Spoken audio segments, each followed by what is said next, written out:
just about 15-20 minutes, just something you can do quickly in your free time, really focusing on your spine, stretching and stabilising, okay, both are really important. So we're going to start by bringing our feet hip width apart. So feet together, wide V, straighten them up.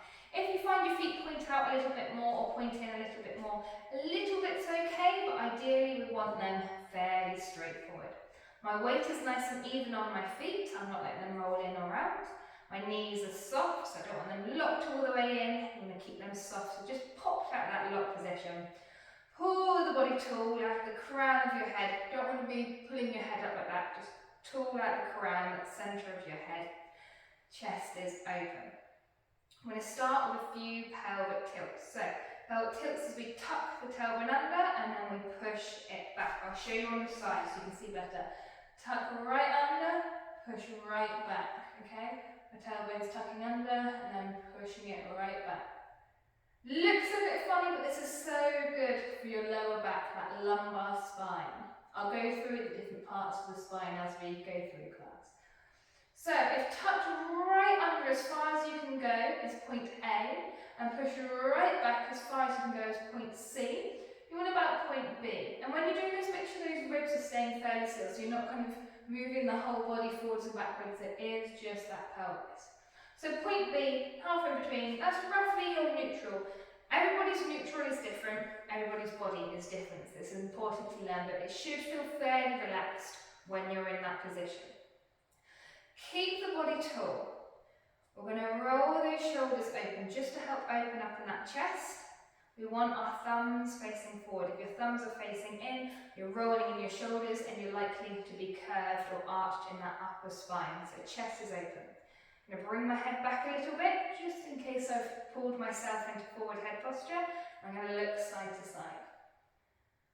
Now our neck, our cervical spine, or some people call it cervical spine. We've got 7 vertebrae in our neck, and they have the biggest range of movement in our whole spine. So if your neck is stiff, the rest of your spine doesn't stand a chance. It's really important to keep that neck mobile and moving. I'm going to centre out. I'm going to go ear to shoulder. As my ears drop into my shoulder, I'll let my shoulders relax. I'm not letting my shoulders lift up. And take your time. I always say if there's any clicks or clunks, don't worry unless they're painful.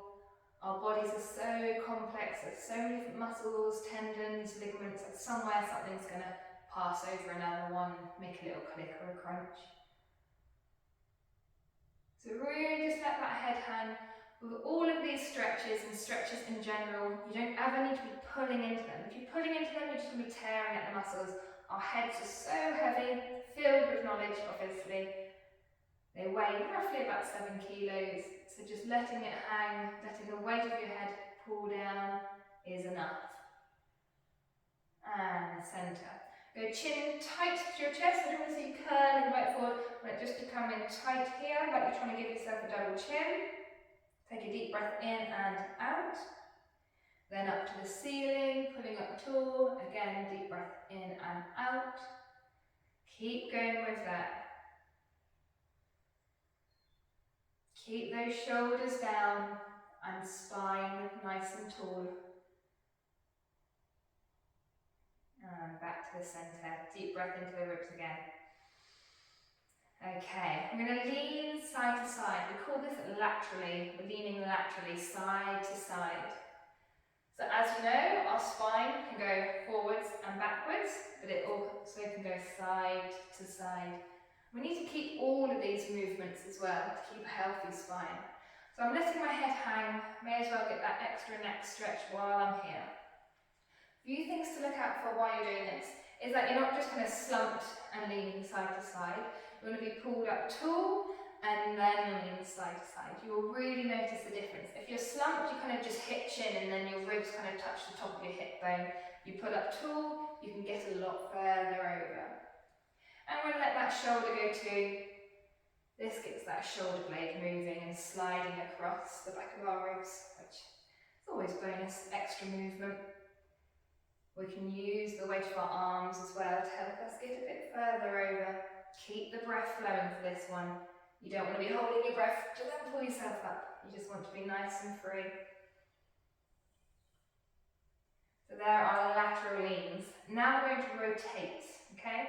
Bring one hand on top of the other, keep your shoulders down. It's up to you. If you're uncomfortable one hand on top of the other, you can be in prayer pose, or you can just have your arms down by the side doing this if you've got uncomfortable shoulders for whatever reason. The key for this one is keeping your hips facing forward. We don't want the hips to twist because we don't want to encourage twisting in the knees, okay? We want to keep those knees nice and strong. Pelvis facing forward, shoulders down. I'm going to exhale as I twist my body round. Inhale to centre, exhale round the other way. Inhale, centre. Keep going with that. Now, as you can see, I'm looking around with my head too. My head and my cervical spine, my neck, likes to take the lead of our thoracic spine. Our thoracic spine is our central spine. That runs from the base of your neck down to your lumbar spine, to your lower back. If we try and twist without looking around with the head, we can't get very far. As soon as you look over, you should feel you can have that little bit extra movement. So just remember that. If you're trying to twist around, let the head look around too. So this is rotation in that spine. And centre. Bring the arms down. Okay, so we've done lateral leaning, we've done rotation, now we're going to do flexion and a gentle bit of extension. I'm going to show you sideways so you can see a bit better. For flexion, so curling forward, we're going to do our roll down. You bring the head back, chin tucks into your chest, and roll the body forward, keeping that chin down. My knees are going to stay soft, and I'm just letting my body dangle. Go down to where it feels good for you. Let that head hang, let those arms hang. And then you're going to tuck your tailbone under, start stacking up the vertebrae, and then your chin is the last thing to come up. Pulling up tall, keeping that chest open. Quite often you'll find you curl up here, and then people kind of just stay here. You want to make sure you do that last pull at the crown of your head and last open in that chest, back to your neutral position. So we'll go back down, letting that body roll, rolling down. You're going to hang here. If you feel quite tight, you can take a nice deep breath in. As you exhale, melt a bit further into that stretch. And roll back up. Pulling that body tall.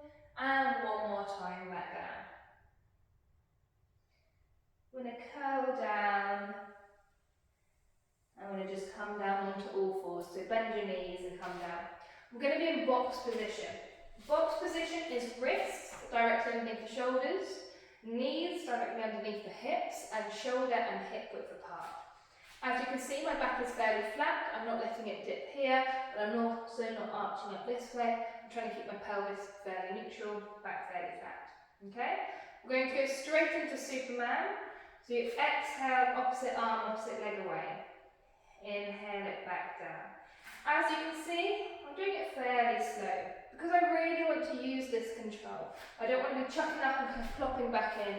I want to make sure that I'm coming back, shoulder and knee and hip width apart. I'm looking straight down at my mat, but my head's not dropping.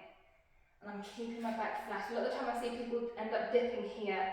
You want to keep that core strong so that back isn't dipping.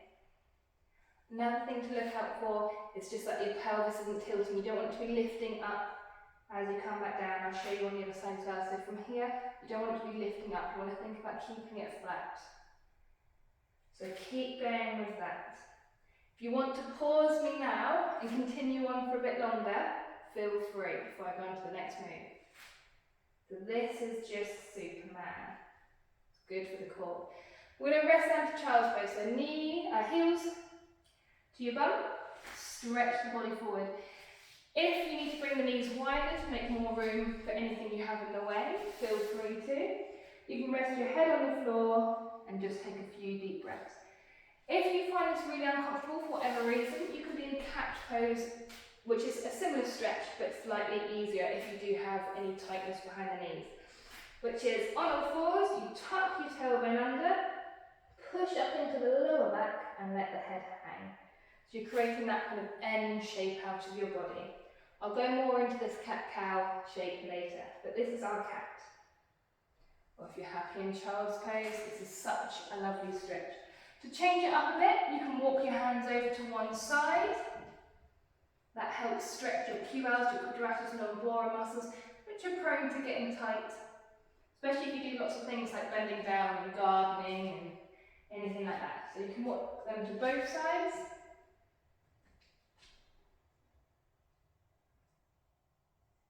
You can come to the middle. You can take those knees really wide.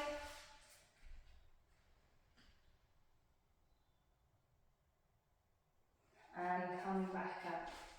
Okay, up on all fours again. We're going to talk about cat-cow. Now, cat-cow is this movement. From here to here. This is my cow. I've got my heavy udders that are pulling me down. This is my cat. I'm hissing, I'm angry. And then this is neutral. So to go up into cat, you want to tuck your tailbone under that way. You want to push up into your lower back and let the head hang. Now, it's quite a common, wrong thing to do, is to push up into your shoulder blades as far as you can, so you get that real big arch. But realistically, we don't actually want to do this.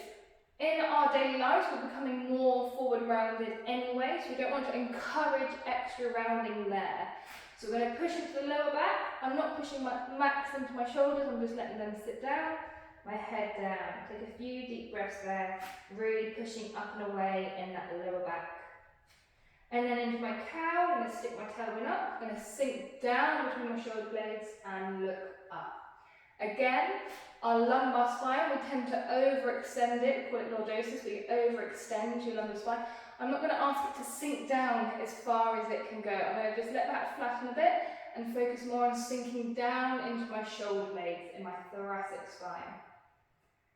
And then you're going to rock between the two. Tuck the tailbone under, push up into the lower back and let the head hang. And then switch back up. And again, if you want to pause me so you can do this for a bit longer, feel free. And flatten off. Okay. We're going to come down onto our backs now. So, lying down. If you know you've got quite forward head posture anyway, when your head falls forward, you may want a little cushion underneath your head, as small as possible, as small as what's comfortable for you. Or if you know you've got lots of lower back problems or your lower back's weak, you can put the cushion underneath your sacrum, the flat part of your pelvis here, where your SI joints are, and that helps just take the pressure off the back a little bit. So I'm going to lie down. I'm going to start my legs in A-frame. A-frame is just legs bent. They look a little bit like an A. My chest is open, so I'm not curling up here. I don't want my palms facing down this way, because again, that rolls my shoulders forward. I'm going to open them up this way. I'm going to start with a few pelvic tilts. Pushing my lower back into the mat, and then arching it off and away. So curling in, arching away. Using that control. This helps lengthen my spine and align my pelvis.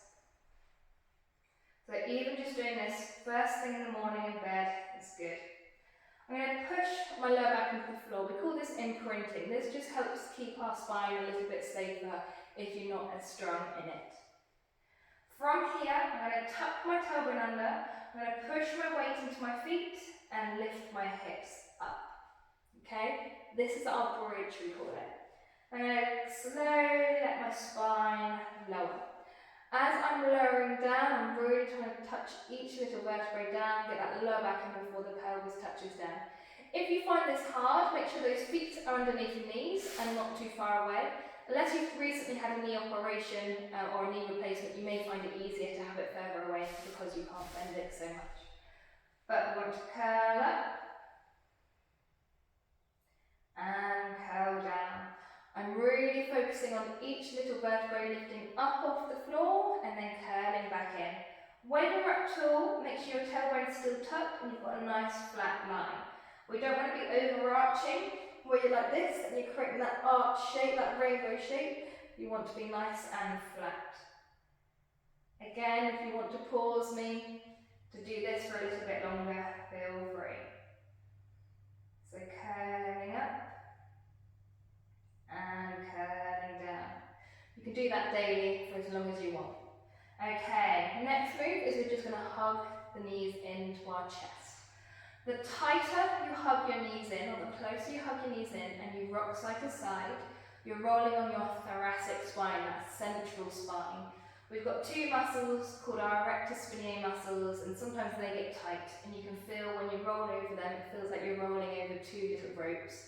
If ever it is tight, you can just rest on one, let it melt off a bit, and then roll to the other side. If you have any osteoporosis or osteoarthritis, I would probably stay away from any rocking on the spine because we don't want to create any small fractures. If you don't, you're fine. The closer your knees are in, the more you're on your thoracic spine.